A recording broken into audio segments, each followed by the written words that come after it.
우리는 자신의 잘못을, 자신의 죄를 진심으로 우리가 통회하고 그리고 자복하는 것을 가리켜서 우리가 참회라고 말합니다.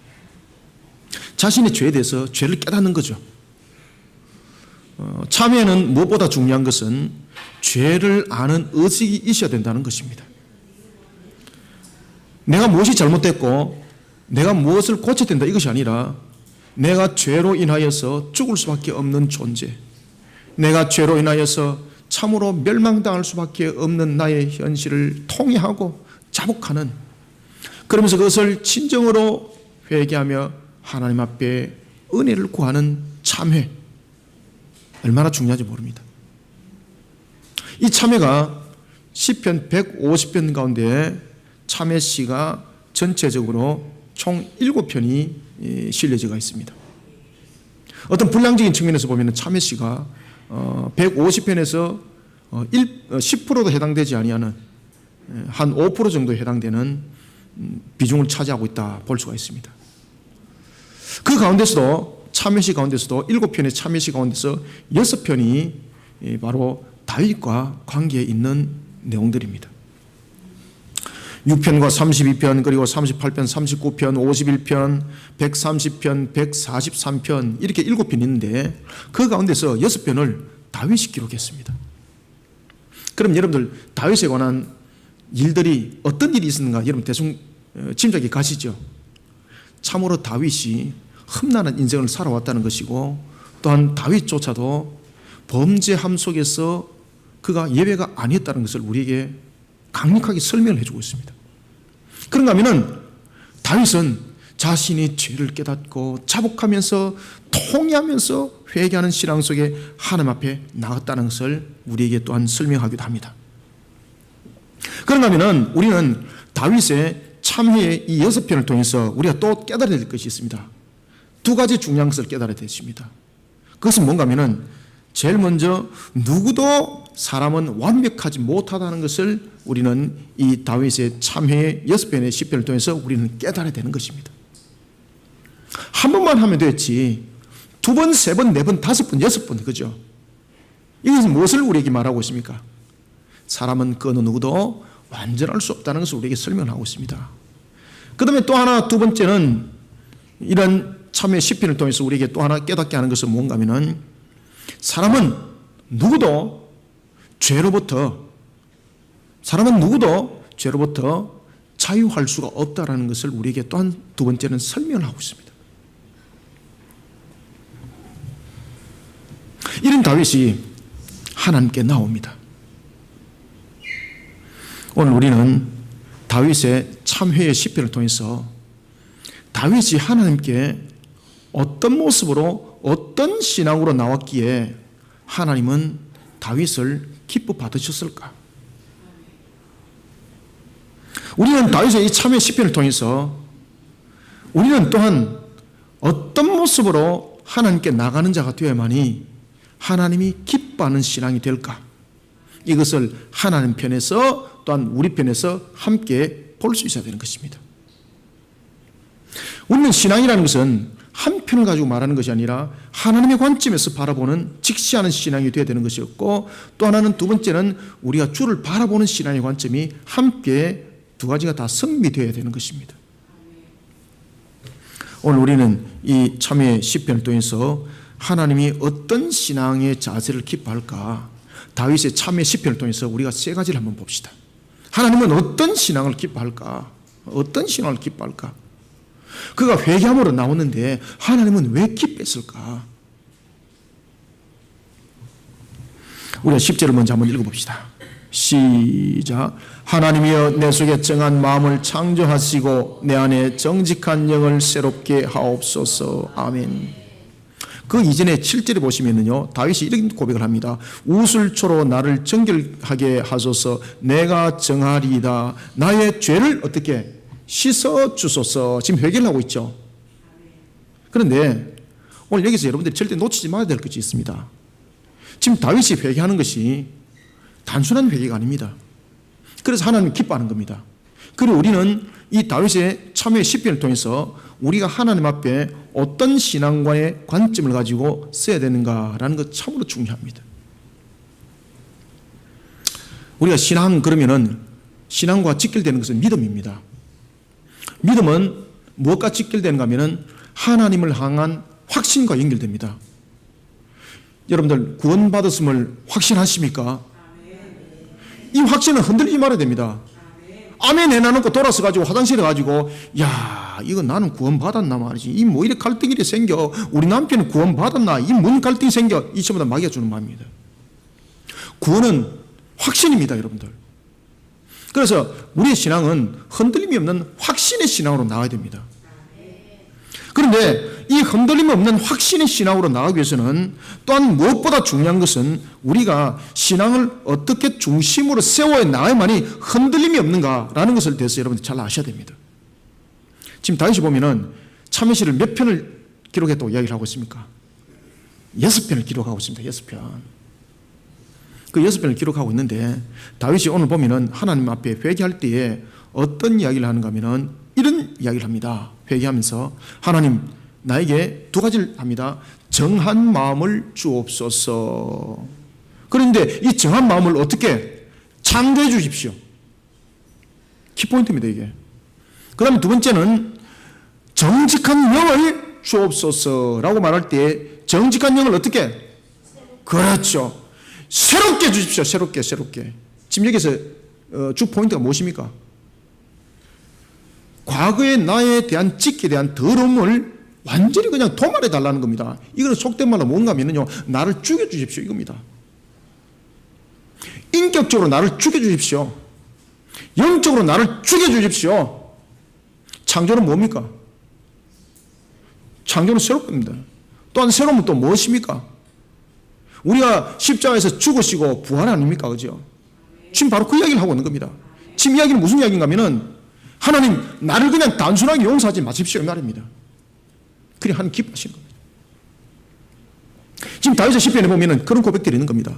여러분들 오늘 죄를 지었습니다. 죄를 지었습니다. 벌칙이 있습니다. 엄청난 벌칙입니다. 그 벌칙을 피하려고 잘못했습니다. 다시는 그래야지 않겠습니다. 이러면서 막 손이 발이 돼도 빌었습니다. 그런데 나도 보니까 진짜 손이 발이 됐습니다. 얼마나 빌었는지 막. 저 정도도 하면 됐어. 그래서 용서해 줬습니다. 하루 지났습니다. 이틀 지났습니다. 일주일 지났습니다. 그 사람이 진짜 변화됐을까요? 다른 방법으로 죄를 범하더라는 겁니다. 아주 더 개발돼가지고 저번에는 이렇게 했으니까 당했으니까 이렇게 해가지고 안 당해야지 이러면서 더 깊이 개발해가지고 노더라는 겁니다. 신상품으로. 그래서 다윗이 하나님께 뭐라고 기도하는가 하면은 하나님 나를 지금 용서해 주시는 것도 감사한데 이 용서로만 되지 말고 내가 바세바와 지금 이 사건이 바세바와 간음 속에서 있었던 사건입니다. 바세바와 간음 사건이 있었는데 이것을 나를 새롭게 하지 못하면은 내가 더러운 찢기가 있는 내 이 더러운 찢기를 마귀 새끼가 준 이 더러운 찢기를 이 엄란의 찢기를 제가 하여서 죽이지 못하면은 또 똑같은 죄를 범하게 되어 있습니다. 그러니 이 마귀 새끼가 준 이 더러운 찢기 같은 이 나의 심령 속의 더러운 찢기 제가 해주시고 이 나의 더러운 심령을 죽여주십시오. 지금 이 뜻입니다. 이게. 그러니 하나님 기뻐할 수밖에 없는 거예요. 따라서 우리는 먼저 첫 번째 10절부터 11절 통해서 하나님은 자신의 죄악을 진정으로 회개하고 하나님 앞에 정결한 신앙의 모습으로 살아가기를 발부둥키는 성령 충만한 신앙의 자세를 기뻐합니다. 여러분들 다윗이 나를 죽여주시고 새롭게 만들어달라 그럽니다. 그러면 무엇으로 새롭게 만들어달라 그러는 겁니까? 성령 충만한 사람 아시겠습니까? 성령 충만한 사람 되기 위해서는 여러분들 우리 속에 있는 더러운 찌기들이 먼저 제거가 되어야 되는 것입니다. 나의 더러운 옛사람이 죽어야 되는 것입니다. 나의 더러운 옛사람이 죽지 않고 범죄하고 나의 타락한 나의 옛사람이 죽지 않고는 성령 충만한 사람이 될 수가 없습니다. 그러니 다윗이 그렇게 고백을 하는 겁니다. 나를 어떻게 해주십시오? 나의 정한 마음을 창조해 주십시오. 이런 고백이 여러분들 있을 수 있습니까? 나의 영을 새롭게 해주십시오. 아시겠습니까? 옛사람을 죽여달라 이 말입니다. 옛사람을 죽이지 못하고는 창조와 그리고 또한 새롭게 됨이 일어나지 않습니다. 그냥 단순한 회개가 아닙니다. 그냥 순간을 피하기 용서를 구하는 것이 아닙니다. 자신이 범한 죄에 대해서 그 어느 것도 하나님 앞에 숨길 수 없다는 사실을 다윗은 뒤늦게 알았던 겁니다. 다윗이 바세바와 죄를 범할 때에 사람의 눈에 아무도 안 들켰습니다. 다윗은 바세바와 하는 것이 지금 아주 하나님을 향한 대적이라는 것을 그는 알고 있었습니다. 중한 범죄라는 걸 알고 있었습니다. 누구보다 십계명에 대해서 잘 알고 있었습니다. 그래서 다윗은 아무도 몰래 자신의 수종자를 보내서 바세바를 데리고 오도록 합니다. 누가 봤습니까? 아무도 못 봤습니다. 누구만이 합니까? 자신의 수종드는 자만 안다니까. 그거 너무 진도 나가지 마세요. 지금 다윗의 수준을 맞춰야 돼요, 여러분들. 지금 다윗이 수준이 지금 이랬단 말이에요, 지금. 그러니까 다윗은 내가 바세바와 간음한 것을 만약에 밀고를 하게 되면 누가 밀고 된 겁니까? 내 수종된 자가 밀고 온 거예요. 그럼 그건 다 죽여버리는 거예요, 그냥. 그건 누가 밀고 하겠어요, 여러분들요? 아무도 밀고 하지 않는 거예요. 그런데 다윗은 하나님이 눈에 보이지 아니하는 하나님이 지금 보고 있고 눈에 보이지 아니하는 하나님이 지금 듣고 있다는 것을 잊어버린 겁니다. 몰란 것이 아니라 잊어버린 겁니다. 다윗은 어떤 자였습니까? 10대 청소년 때에 누가 맞짱 떴습니까? 20살도 아니라니까 여러분들. 10대 청소년 때 맞짱 떴다니까 여러분. 골리앗하고 그때에 여러분들 골리앗과 맞짱 뜰 때 그는 뭐라고 말했습니까? 너는 칼과 단창으로 놓지만 나는 무엇으로? 눈에 보이지 않는 네 눈에 안 보이는 만군의 여호와 하나님의 능력으로 내가 너와 싸운단 말이죠. 아시겠습니까? 그렇게 했는데 왕이 되고 난 뒤에 그것을 잊어버렸던 겁니다. 그러니 우리가 성령 충만한 사람이 되어야 되는 거예요. 옛 더러운 찌기를 다 태워야 되는 거예요. 다윗은 하나님이 보고 있다는 것을 잊어버렸습니다. 몰라는 것이 아니고 잊어버렸습니다. 하나님이 모든 것을 듣고 있다는 것을 그는 잊어버리고 있었습니다. 10대 때는 너무나도 잘 알았는데. 여러분, 죄의 속성이 바로 그렇습니다. 죄의 속성은요, 자신이 지금 범하고 있는 죄가 얼마나 무거운지 그 무게를 감지하지 못하도록 영적 무감각한 상태로 만들어버립니다. 그런 영적 무감각한 상태로 만들어버리니까 사람의 눈만 피하면 되는 줄 알고 있어요. 눈에 보이지 아니하는 하나님 영적으로 안 보이는 겁니다. 사람에게 소문만 안 들리면 되는 거예요. 그런데 하나님이 듣고 있다는 것을 영적으로 닫게 만드는 그런 강력함을 가지고 있습니다. 이것이 여러분 죄의 속성입니다. 다윗이 저질른 바세바의 간음 사건, 이 사건에 대해서 한 사람이 알게 되었습니다. 그가 누구였습니까? 바로 나단 선지자였습니다. 사무엘상 12장 7절부터 12절을 보면 나단 선지자는 바세바의 이 간음 사건에 대해서 그도 말을 직시하게 되면 왕으로부터 처죽음을 당할 수가 있지 않습니까? 그래서 그 한 비유를 통해서 그가 이야기를 하게 됩니다. 그때도 다윗이 못 깨닫습니다. 나단 선지자가 이렇게 말합니다. 내가 지금 비유로 말한 그 사건이 바로 당신이지 않냐고. 그때 다윗은 깜짝 놀랍니다. 왜? 뭐 때문에 놀랐습니까? 나단 선지자가 알고 있었기 때문에 놀랐다고요? 천만에 여러분들요. 아이고 하나님이 보고 계셨구나. 내가 저 바세바와 간음하는 것을 하나님이 보고 계셨구나. 하나님이 듣고 계셨구나. 그때 비로소 다시 깨닫더라는 것입니다. 그러니 그에게 나타나고 있는 회개는요, 단순한 용서를 구하는 것이 아니었습니다.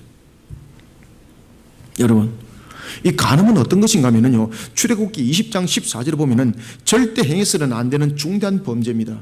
이것은 하나님을 향한 대적입니다. 그런데 놀라운 것은요, 우리나라의 이 간음의 제도가 여러분들 어느새 사라져 버렸습니다. 하나님을 대적하고 있습니다. 지금 하나님을 향해서 큰 죄를 범하고 있습니다. 큰 죄를 범하고 있습니다. 해서는 안 될 죄를 범하고 있습니다.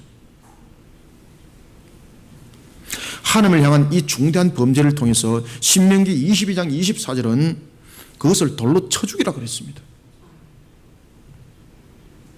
지금 다윗이 그 죄를 범한 겁니다. 아시겠습니까? 그러면은 여러분 보십시오. 다윗이 그냥 단순하게 하나님 용서해 주세요 이러면서 그냥 방법을 구했습니다. 그냥 마귀가 주는 지혜로서 그냥 방법만 피하려고. 누구는 마약을 했음에도 불구하고 마약을 갖다 피하려고 말이지 머리 색깔을 염색 쫙 해가지고 했는데 다리틀에서 마약 성분이 나타나가지고 교도소 간 사람도 있더라고요. 하나님은 여러분들 모든 것을 알고 계시죠.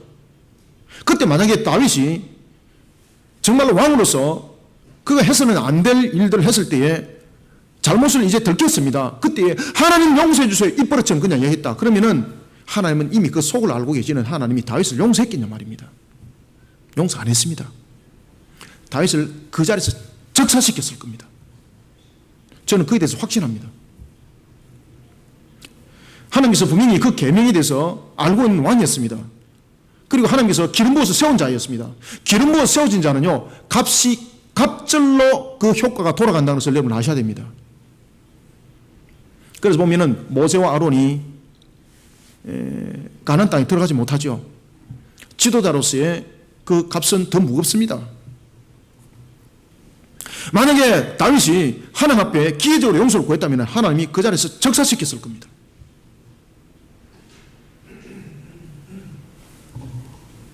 여러분들 간음은요 하나님의 말씀을 철저히 배격시킬 뿐만 아니라 하나님의 나라를 회방하는 것이기 때문에 사탄이 원하는 탐욕의 나라를 세워가는 것이기 때문에 하나님이 용서하지 않습니다.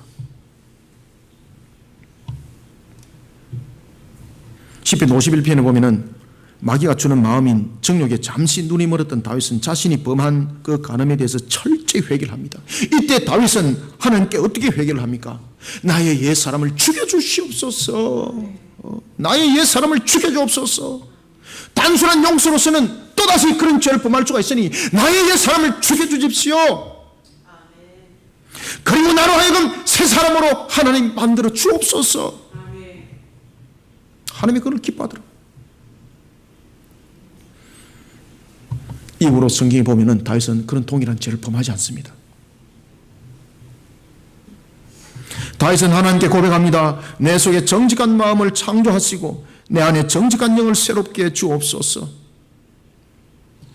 다윗은 자신의 죄악을 깨닫고 다시는 동일한 죄를 범지 않도록 발부둥을 치고 있습니다. 그러면서 그는 자신이 하나님으로부터 새롭게 창조를 받고 자신의 영이 새롭게 되면서 그는 성령 충만한 사람이 되기를 그는 간구를 하고 있습니다.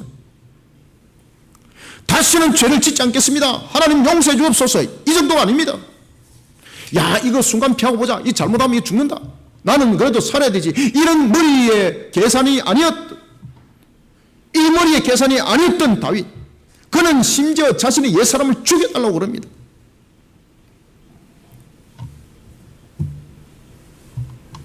하나님께서 그 회개를 받는 겁니다.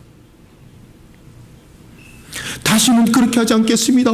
이분만 용서해 주시면 다시는 그렇게 하지 않겠습니다 해놔놓고 용서해 주면 어떻게 된다?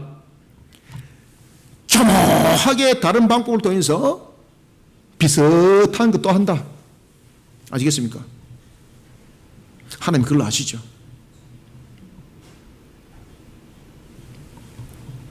다윗은 하나님께 간음한 죄에 대해서 용서를 구한 것이 아니라 자신의 심령 속에 있는 더러운 찌꺼를 제거해달라고 하나님 앞에 간구하고 있습니다.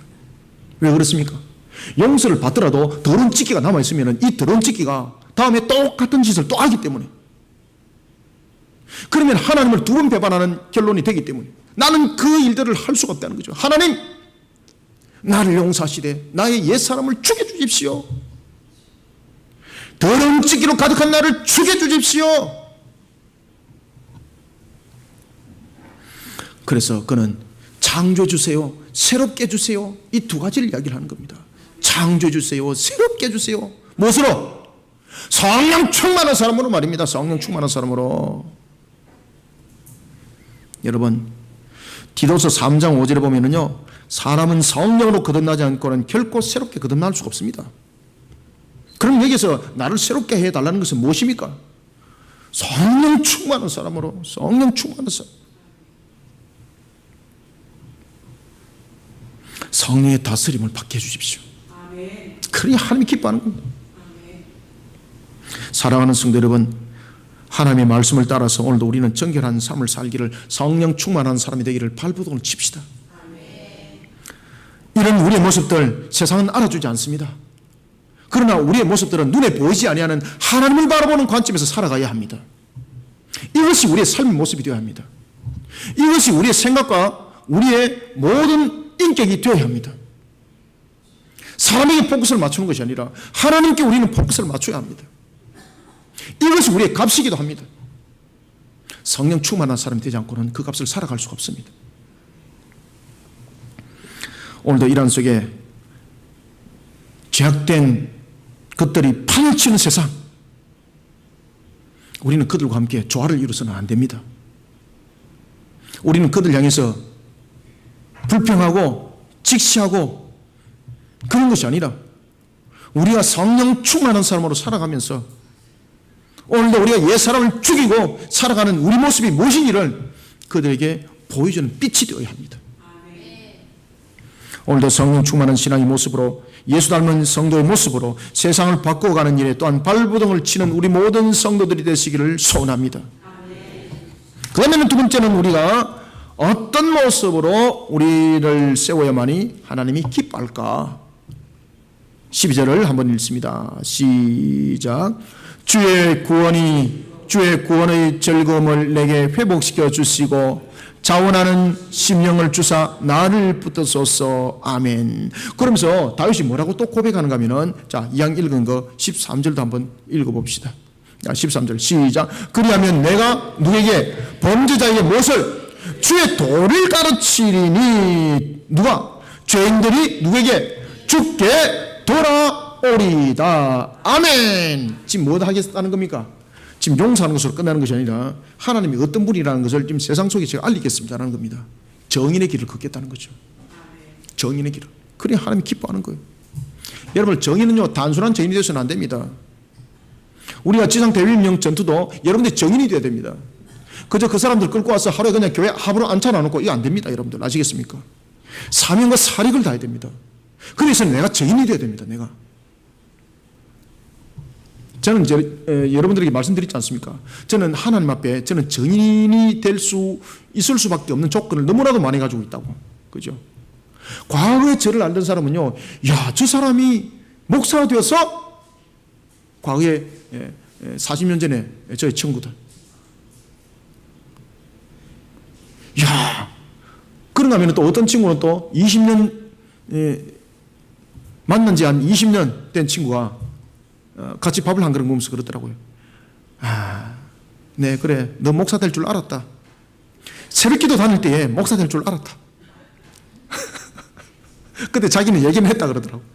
이제 친구들 가운데서 예수 믿는 사람이 저 혼자뿐이었습니다. 놀랍게도 더 놀라운 것은 저희 아버지 형제가 8남매인데 저희 아버지 형제 8남매 가운데서 예수 믿는 사람은 저희 가정밖에 없습니다. 제가 유일한 목사입니다. 제가 집안의 유일한 목사입니다. 그러니까 우리는 집안의 자랑입니다. 제가 얼마나 감사한지. 정의입니다. 정의. 그런가 하면 정말로 천국 문 앞에 갔다가 제가 돌아왔지 않습니까? 주님께서 살려주셔가지고 말도 못하는 정의입니다. 저는요. 그런가 하면은 삶을 살다가 짓밟히기도 하고 완전히 그냥 아작나가지고 무너지기도 하고 제가 이번 정의입니다. 정의. 주님의 살아계심과 주님이 무엇으로 역사하는가에 대해서 저는 정인입니다. 우리는 정인이 되어야 됩니다. 지금 다윗이 무슨 고백을 하는가 하면 내가 정인이 되겠습니다. 정인이 되겠습니다. 따라서 우리는 12절부터 15절 통해서 자신의 죄를 자복할 뿐만 아니라 자복하는 것으로 끝나면 안 돼요. 여러분들요. 다윗 보십시오. 자복하는 것으로 끝나질 않았습니다. 자복할 뿐만 아니라 그러한 죄인을 용서하시는 하나님. 바세바와 간음했던 다윗은 어떤 자였습니까? 하나님 앞에 죽임을 당할 자였습니다. 자신의 죄를 자복할 뿐만 아니라 그러한 죄인을 용서하신 하나님을 높이 찬양하고 이런 주님을 세상 가운데 널리 전가하는 정인된 신앙의 자세를 하나님은 기뻐합니다. 그러니까 주님께서 여러분들 마태복음 28장 18절에서부터 20절 지상 대위임령을 통해서 우리에게 명령하지 않습니까? 아버지와 아들과 성령의 이름으로 세례를 주고 그 다음에 그들이 가르쳐서 지켜 준행하도록 하고 내가 오는 그날까지 이 모든 사명을 너희들이 충성스럽게 감당하라고 말해요. 정인이 되라 그랬잖아요. 정인. 그러면서 사도행전 1장 8절 보면 땅끝까지 가서 그 사명을 감당하라고 우리에게 말씀했습니다. 다윗은 자신의 죄에 대해서 그 심각성을 돌아볼 때에 자신은 죽어 마땅한 죄인임을 떨리는 가슴으로 그는 고백을 하고 있습니다. 그리고 다윗은 진정한 회개를 담은 고백을 통해서 하나님께 이렇게 말합니다. 하나님, 나를 살려주십시오. 그리고 나를 새롭게 해주십시오. 이 죄인으로 하여금 하나님이 살아계심과 함께 진정으로 회개하는 자를 향한 하나님의 용서함에 대한 산 정인이 되게 해주십시오. 그래서 그 죄인들로 하여금 살아계신 주님 안으로 돌아오도록 저를 사용하여 주옵소서. 정인의 걸음을 걷겠다는 겁니다. 12절부터 15절 한번 읽어봅시다. 시작. 주의 구원의 즐거움을 내게 회복시켜 주시고 자원하는 심령을 주사 나를 붙드소서. 그리하면 내가 범죄자에게 주의 도를 가르치리니 죄인들이 주께 돌아오리이다. 하나님이여, 나의 구원의 하나님이여, 피 흘린 죄에서 나를 건지소서. 내 혀가 주의 의를 높이 노래하리이다. 주여, 내 입술을 열어주소서. 내 입이 주를 찬송하여 전파하리이다. 아멘. 지금 다윗은 자신이 범한 죄가 돌마다 죽을 죄라는 것을 지금 알고 지금 고백을 하고 있는 겁니다. 이런 나를 용서하신 하나님, 그런 속에 세상에 죄인들 향해서 살아계신 하나님을 바르게 증거하고 죄인들로 하여금 죄 속에 그들이 놓이지 아니하고 자복하고 주님 앞에 바로 서기를 저를 사용하여 주옵소서. 제가 그 증인이 되겠습니다. 여러분들, 하나님은 이 기도를 받았을까 안 받았을까요? 그 증거물이 어디에 있습니까? 증거물을 대세요. 솔로몬을 낳지 않습니까? 이것이 증거물입니다. 증거물. 사무엘하 12장 24절과 25절에 보면 하나님은 바세바와의 이 사건에 대해서 진정 자복하는 다윗의 회개를 받으시고 다윗과 바세바가 정식으로 결혼하는 것을 허락하십니다. 그리고 이 두 사람 사이에 한 아이를 허락하는데 그가 바로 여호와께서 사랑하셨기 때문이다 라고 이름을 지었던 바로 여디디아라는 이름을 가진 솔로몬을 하나님께서 허락하셨던 겁니다. 여러분, 주님이 죄를 용서하는 마음은 어떤 마음일까요? 그거는요, 마태복음에 잘 나타나 있습니다. 마태복음에서 제자가 주님께 묻지 않습니까? 형제를 어떻게 용서를 해야 되냐고. 여러분들은 형제가 잘못되어 있으면 어떻게 합니까? 한 번 용서했다가 두 번 하면은 성질 부렸다가 세 번 하면은 바로 그렇죠. 결판 나는 거죠. 이제 그때부터는 이 원수야 어찌하여서 너는 내 얼굴에 보이냐 이러면서 그때부터는 사단이 나는 겁니다. 7번 용서가 어디 있습니까? 3번에서 끝납니다. 3번까지 간 거면 더 대단한 겁니다. 그거.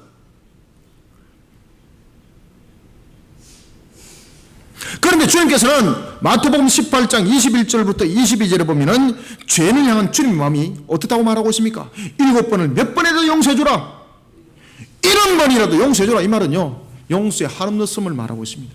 이것이 주님의 가슴입니다.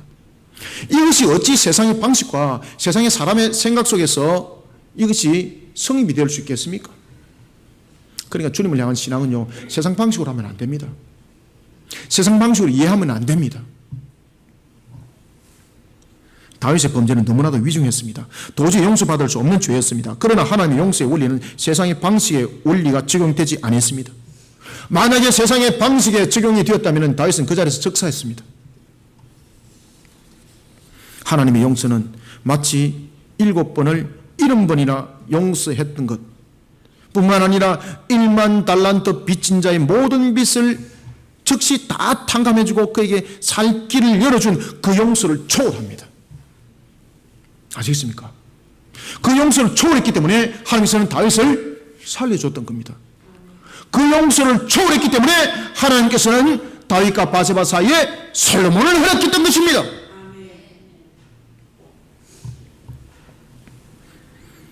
이것이 어찌 세상 방식으로 이해되고 어찌 세상 방식으로 용납이 되겠습니까? 세상은 보십시오. 자기가 죄 짓고 있으면서 다른 사람이 죄 지면요, 자신의 덜보는 못 보고 다른 사람의 피를 보고 저거 죽일 놈이라고 죽이려고 난리를 찍입니다. 지금 이 나라가 지금 그렇게 되고 있지 않습니까? 대단합니다. 하여튼 막 정치꾼들 보면은 막 대단합니다. 막 저는 그들의 위를 보고 싶어요. 얼마큼 위가 대단한지. 그래서 위대합니다. 위대한. 참. 위대한 대한민국이잖아요. 야, 딱 맞아요, 여러분들요. 큰 대자. 와, 참. 과간입니다, 과간. 아시겠습니까? 우리는요, 이런 죄인도 주님께서 용서하신다는 것을 우리는 이 나라 이 민족 위에 증거해야 됩니다. 이 죄를 용서하신다는 속에서는요, 죄에 대한 통회함과 자복함의 복음이 함께 증거되어지기 때문에 죄를 진멸하는 역사가 함께 일어납니다. 그러니 우리는 증인이 되어서 이 나라 이 민족 위에 죄를 용서하신 주님의 복음의 산 증인이 되어야 합니다. 그래야만이 위대한 저들이 회개하고 주님께 돌아올 수가 있는 겁니다. 내가 하면 노면 쓰고 남이 하면 불륜이고 이런 단어까지 만들어낸 저 똑똑한 사람들. 야, 머리도 좋지. 어째 입만 열리면 단어가 되고 어째 입만 열리면 수고가 되고, 야, 막 없는 수고도 만들어내고 막. 제가 한 번씩 뉴스 보다가 깜짝깜짝 놀랍니다. 야, 이것은 어디 수고냐? 사전에도 없는 거. 야, 놀랍니다, 여러분들만. 그 정도로 능력이 있습니다. 그런데 그들이 정직하지 못합니다. 죄 속에 사로잡히면 그렇게 되는 겁니다. 우리는 정의를 해야 합니다. 이 민족을 살릴 수 있는 정의는 바로 십자가를 들은 저와 여러분들밖에 없습니다. 사랑하는 성도 여러분, 하나님은 자신의 죄를 자복할 뿐만 아니라 이러한 죄를 용서하시는 하나님을 더 높이 찬양하고 그것을 입술로만이 아니라 정인의 가슴을 가지고 정인의 삶을 살아가는 자 주님께서는 기뻐합니다. 이런 정의는 형제 잘못에 대해서도 먼저 용서할 수 있는 손을 내밀 수 있기 때문입니다. 억만 죄악 가운데 있는 나를 용서하신 주님, 그 주님을 우리는 높이 찬양합시다. 그런가 하면 이런 주님을 나의 만족으로만 머물지 말고 이 사실을 세상 가운데 전거해 나가면서 세상을 빛으로 그리고 세상을 소금으로 맛을 드리는 그런 살아있는 역사를 일으키는 저와 여러분들 정인이 되기를 소망합니다.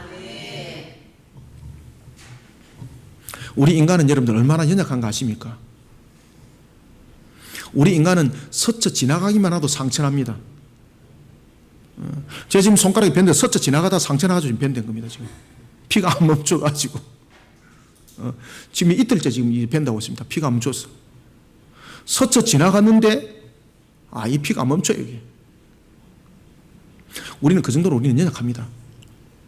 그렇지만 주님께서 정인인 우리에게는 능력을 주십니다. 우리의 능력으로 싸우는 것이 아니라 주님의 능력으로 이 모든 것을 싸워서 이길 줄 믿으시길 바랍니다. 우리는 또한 이런 정인이 되어야 합니다. 그러면서 하나님께 영광을 돌리고 하나님이 기뻐하는 신앙의 걸음을 걸어가는 우리 모두가 되기를 소원합니다. 그지만 마지막으로 이제는 세 번째 16절부터 19절 16절 한번 읽어보겠습니다. 시작. 주께서는 제사를 기뻐하지 아니하시나니 그렇지 아니하면 내가 드렸을 것이라. 주는 번제를 기뻐하지 아니하시나이다. 아멘. 세 번째는 형식을 벗어난 감사한 신앙이 되십시오. 하나님 기뻐합니다.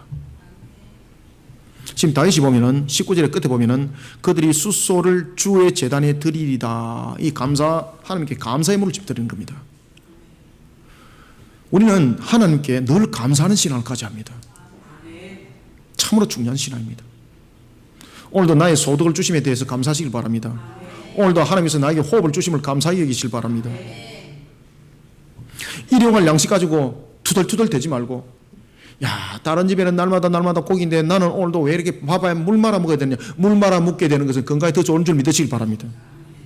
고질증 없어져요, 여러분들요. 고질증 없어져요, 여러분들. 제가 여러분 그 부분에 제가 전공이잖아요, 제가 여러분들.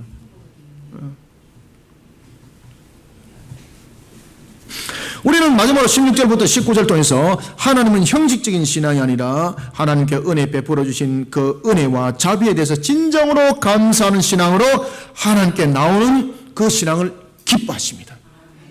감사하십시오. 감사를 잘 하십시오. 감사하면은요, 감사 생깁니다. 감사하면 감사할 일 더 많이 생겨요. 그의 잠언에 이야기를 하고 있습니다. 정확하게 이야기를 하고 있어요. 잠언에. 좀 이따 말씀드리겠습니다. 여러분, 형식적인 종교 행위는요 절대 상한 심령을 만들어내지 못합니다. 우리가 보면은 마태복음 5장 3절과 4절에 보면은 항상 심령이 가난한 자는 복이 있다고 그랬고 천국은 그들의 것임이라고 그랬습니다. 그런가 하면 애통한 자는 복이 있다고 그랬습니다. 전부 다 상한 심령이잖아요. 이 상한 심령은 자신이 죄님을 통회하고 자복할 뿐만 아니라 그리고 또한 하나님의 자비와 긍휼을 구할 뿐만 아니라 이 애통하고 그런 속에 또한 우리에게 주시는 심령이 가난한 자, 다시 말하면 상한 심령은요 하나님께 감사할 줄 압니다. 오늘도 나의 죄를 용서하신 하나님 감사합니다. 오늘도 나의 위로가 되시는 하나님 감사합니다. 그러니 여러분들요 이 상한 심령은 하나님 앞에 감사한 신앙으로 나갈 수밖에 없어요. 하나님 앞에 형식적인 모습으로는 어떤 것도 해결받지 못합니다. 상한 심령으로 하나님의 자비와 긍휼하심의 은혜를 구하는 신앙으로 나가는 우리 성도들이 되시길 바랍니다. 16절부터 우리가 17절부터 19절까지도 한번 읽어봅시다. 시작. 하나님께서 구하시는 제사는 상한 심령이라 하나님이여 상하고 통회하는 마음을 주께서 멸시하지 아니하시리이다. 주의 은택으로 시온의 선을 행하시고 예루살렘 성을 쌓으소서. 그때에 주께서 어려운 제사와 번제와 온전한 번제를 기뻐하시리니 그때에 그들이 수소를 주의 제단에 드리리다. 아멘. 하나님께서는 상한 마음으로 자신의 죄를 자복하고 하나님의 자비하심과 은혜를 구하는 자를 하나님은 위로하시고 그를 회복시켜 주십니다. 그러면 위로받고 회복된 것에 대해서 감사할 줄 알아야 합니다.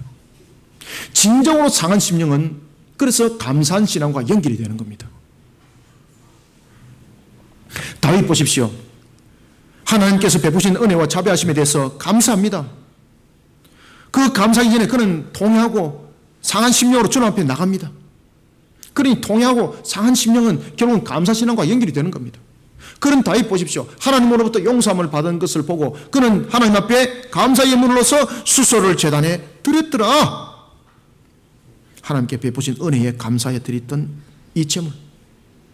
그런데 더 중요한 것은 하나님께서 이 제물을 받아가지고 그냥 꿀꺽 안 하더라는 겁니다. 여러분들, 하나님은요 감사함으로 놓은 그 신앙에는 더 감사함으로 응답을 해줍니다. 잠언 3장 10절에 잘 나타납니다. 잠언 3장 10절에 보면은 하나님께서는 감사함으로 놓는 자에게는 어떻게 더 감사함으로 그에게 은혜를 베푸시는가 하면은 그의 창고가 차고로 넘치게 하시고 포도주 털에는 새 포도주가 가득 흐르게 하는 축복으로 응답하십니다.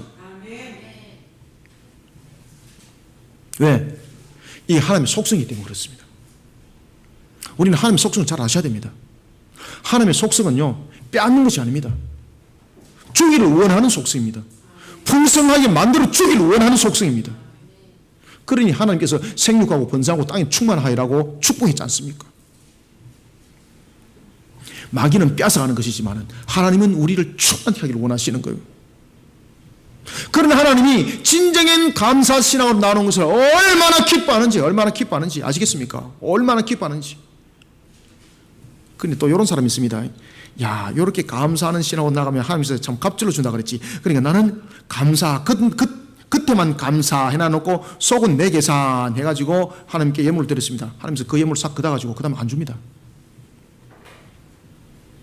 무엇보다 중요한 것은 우리가 허황된 어떤 우리의 모습만을 가지고 있는 어떤 종교적 행위만 가지고 있는 그런 감사함이 아니라 정말로 상한 심령을 가지고 하나님께 나가면서 그러면서 나의 삶을 주신 하나님께 감사하는 신앙, 이 신앙으로 우리는 세워져야 합니다. 사랑하는 성도 여러분, 오늘도 형식적 신앙이 아니라 하나님께서 베풀어 주신 그 은혜와 자비에 대해서 진정으로 감사하는 신앙, 오늘도 우리에게 상한 심령을 오늘도 어루만져 주시는 그 주님의 감사하는 신앙, 그 감사하는 신앙으로 나아가는 복 있는 신앙으로 주 앞에 서기를 소망합니다. 말씀을 맺겠습니다. 우리는 지금 누구를 막론하고 세상을 살아가면서 그 어느 누구도 죄로부터 자유를 얻을 수 없는 것, 분명합니다. 인간은 누구를 막론하고 죄악된 본성으로부터 연약한 모습으로 살아갈 수밖에 없는 것이 또한 우리의 현실입니다. 그렇다고 해서 죄를 공감하고 죄를 당연시 받아들이는 것, 반드시 죄는 값이 있습니다. 하나님은 반드시 값으로 응답합니다. 죄는 사탄으로부터 시작되는 멸망의 도구입니다. 하나님께서 용서하지 않습니다. 죄악은 떨쳐버려야 될 대상입니다. 왜냐하면 이 죄악은 모든 소망의 줄기를 끄는 도구가 되었기 때문입니다. 그러면 우리는 이 죄악을 무엇으로 이겨야 되겠는가? 요한복음 19장 30절 모든 것을 이루신 주님의 십자가 신앙으로 우리는 이것을 끝내고 이겨나가는 성도들이 되어야 합니다. 예수 그리스도의 십자가 신앙으로 우리는 죄의 꼬리를 끊어냅시다. 말씀의 신앙으로 우리는 죄의 꼬리를 끊어냅시다. 뿐만 아니라 성령의 충만한 신앙으로 세상을 새롭게 만들어 갑시다. 그런가 하면 죄악된 세상을 향해서 구원의 밧줄을 던지는 일에 적극적으로 나서는 오늘도 우리에게 주신 하나님께서 주신 지상 대명령을 충성스럽게 감당하면서 나가는 정인이 됩시다.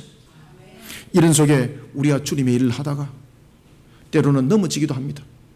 그러나 그 넘어지는 자의 상한 심령은 주님께서 이렇게 세워주십니다. 그럴 때마다 주님 앞에 우리 진정으로 감사합시다.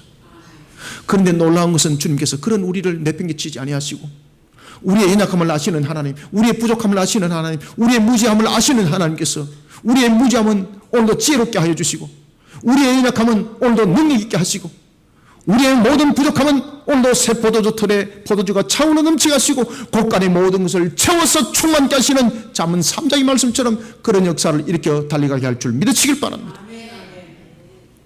오늘도 우리의 역사를 하나님께서 만들어갈 줄 믿으시기 바랍니다. 오늘도 하나님께서 우리의 역사를 만들어가는 그리고 또한 그 속에 살아가기를 기뻐하는 우리 모든 성도들, 이러한 신앙 속에 오늘도 우리를 세워 달려가는 우리 그리스도의 모든 성도들이 되시기를 주님의 이름으로 축원합니다. 살아계신 아버지 하나님, 주께서 오늘도 우리에게 은혜를 다해 주시고 영육간의 강건함을 다해 주시니 감사합니다. 눈에는 보이지 않지만 살아계신 하나님께서 오늘도 우리를 하여금 믿음의 눈으로 바라보게 하시고 주의 거룩한 산역사의 걸음을 걸어가게 하시니 감사합니다. 오늘도 주님께서 우리에게 동의하고 자복하는 신앙 속에 오늘도 성령 충만한 사람으로 달려가게 하신 주님, 오늘도 나의 모습이 아니라 주님의 모습을 담기를 원합니다. 오늘도 죄악된 나의 모습을 뿌리째 뽑아주시고 오늘도 더럽고 추악한 나의 옛사람을 죽여주시옵소서. 십자가로 나를 죽여주시고 십자가로 나를 새롭게 이렇게 살려주옵소서. 그래서 주님의 정인의 길을 걷게 하여 주시고 세상을 향하여서 회개하라 천국이 없다고 하느니라 주의 복음을 전가하는 정인으로 사용하여 주시옵소서. 이런 속에 나의 모습 속에 하나님 앞에 모든 영광을 돌리는 감사한 신앙이 함께 세워지기를 소망하오니 하나님, 오늘 주신 말씀 하늘의 문을 열어주시고 오늘 주신 세 가지의 말씀이 우리 성도들에게 꼬리 되게 하시며 양식이 되게 하여 주옵소서. 기름 부어 주시옵소서. 주의 능력에 하나님의 주신 생명의 양식으로 하나님께서 주신 오늘도 우리의 주신 이 말씀이 우리 속에 능력으로 나타나게 하여 주옵소서. 우리 삶의 능력으로 나타나기를 원합니다. 우리의 신앙의 능력으로 나타나기를 원합니다. 달려가는 나의 모든 삶의 여정에 능력으로 나타나게 하여 주시옵소서. 하나님 아버지, 오늘도 이와 같이 주신 우리의 말씀이 하나님이 가장 기뻐하는 모습으로 열매가 되기를 소망하는 우리 성도들 굽에 살펴주시고 불쌍히 여겨 주실 때 지상태의 인령도 충성되게 쓰임받게 능력 함께 부어 주시옵소서. 예수님의 이름으로 기도드렸나이다. 아멘.